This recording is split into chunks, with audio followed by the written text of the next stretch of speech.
in January, I ordered a vacuum from Electrolux, and I ordered it off of their website, the company's itself, not from anybody else. And I think I used it once and it worked. And after that, it never worked again. And so I tried cleaning the filter and doing a couple of things. And I was in the process of making a move across the country. So I stuck it in the box, put it away, and used my old Dyson instead. So when I got here to my new home, I had also ordered an Electrolux washer and dryer from the company to be delivered to me. Well, they were horrible. It was supposed to be delivered on a Tuesday. They showed up on a Monday to deliver the washer and dryer. No one was home, of course, because there was not supposed to be a delivery. I had gotten a confirmation or something coming from them saying they were coming on Monday, but there was absolutely no way for me to respond to the link. It was just a notice. So no one was here. I was able to get a number for the delivery driver, called him up, and he said he would be out that Monday afternoon, late in the afternoon, or first thing Tuesday morning. Well, there was no show, no phone call. So I got on the phone with Electrolux, and I was speaking to a customer service person there, explaining my problem. And supposedly they were going to set up another delivery date, but it was going to be like 10 days away. And I told them that was unacceptable and that I needed it sooner. So we arranged for a sooner delivery date. And they asked if there was anything else they could help with. And I said, well, I have this Electrolux vacuum that I bought from you folks, and it's never worked. And I said, can you help me with that? And she says, well, she would contact me with the warranty department.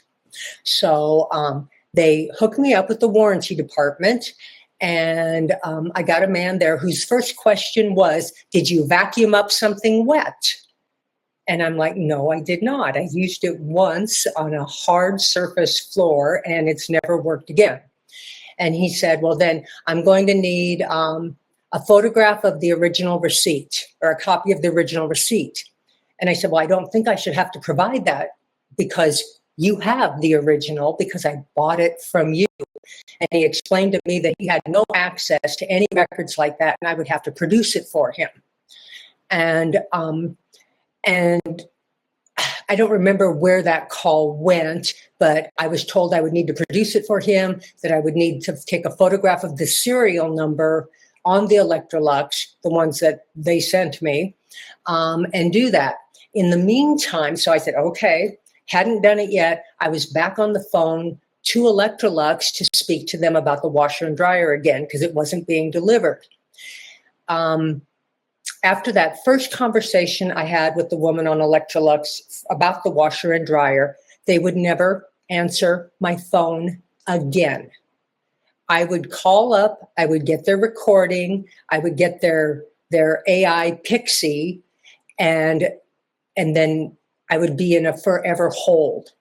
And how I knew they weren't answering my call is I would pick up my husband's cell phone, call them, it's the same number, and get through in 1 minute. This was repeated several times. If I were to call them right now, they would not answer my cell phone number. It would go into a forever hold without ever having talked to anybody. Eventually, the washer and dryer, we just resolved that I didn't want them to deliver it because they inferred to me that it would be bouncing around on the back of the delivery truck until they somehow managed to get it here from another state. And so I told them at that point, I don't want it. Just give me my money back.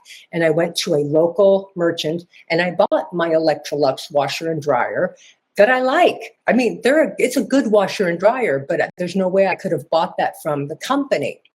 So then I decided to work on the vacuum issue again. And again, they still weren't answering my calls. So I used my husband's phone and I was able to get through right away.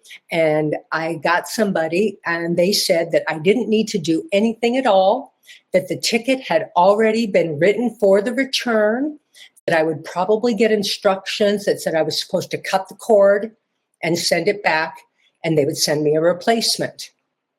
Well, nothing happened, and I kept waiting for instructions. So I finally got through them again on my husband's phone again, because they're not taking my calls. And I got to the warranty department again, and I talked to somebody who told me that I hadn't waited long enough, that I had to wait 7 to 10 business days. And so I asked her, if I don't hear from you, what day should I call back? And it was a Wednesday. So I waited. I called back on the Wednesday, and they said, well, we're not going to do a return for that because you haven't sent us a copy of the receipt, a photograph of the serial number, and something else. I don't remember what it was. But because I hadn't done that after the other woman told me I didn't need to do that, I hadn't done it. So now I have done it, and I'm still waiting. And I still have a vacuum that doesn't work.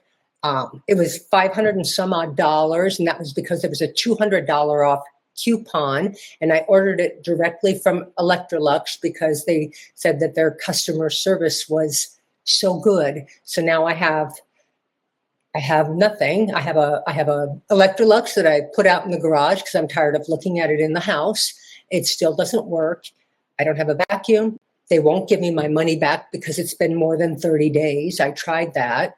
I've since gone and bought another vacuum. I don't even care if they don't give me my money back, but give me something that will turn on when I press the button. And so that brings us here.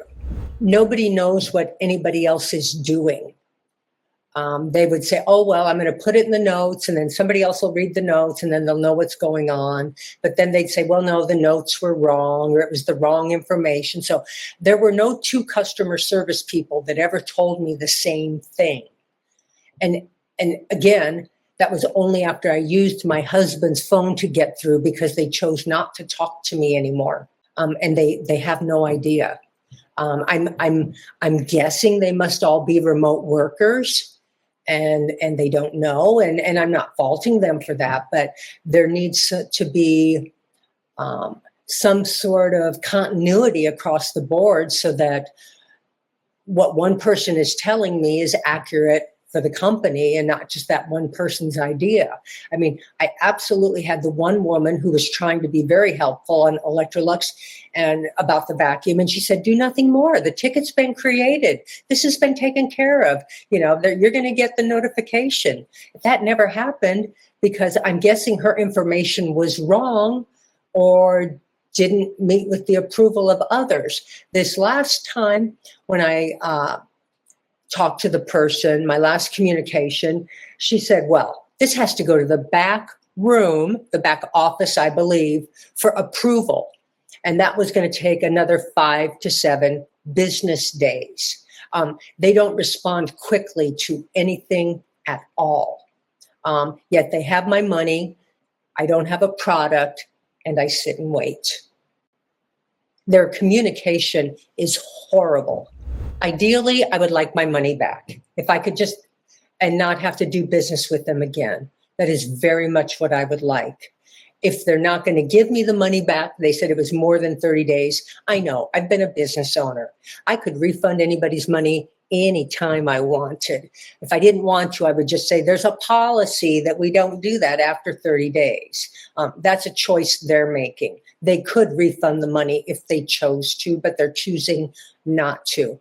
If I at least had a working vacuum to replace it, that would be lovely. At least I would have something. Now I have nothing.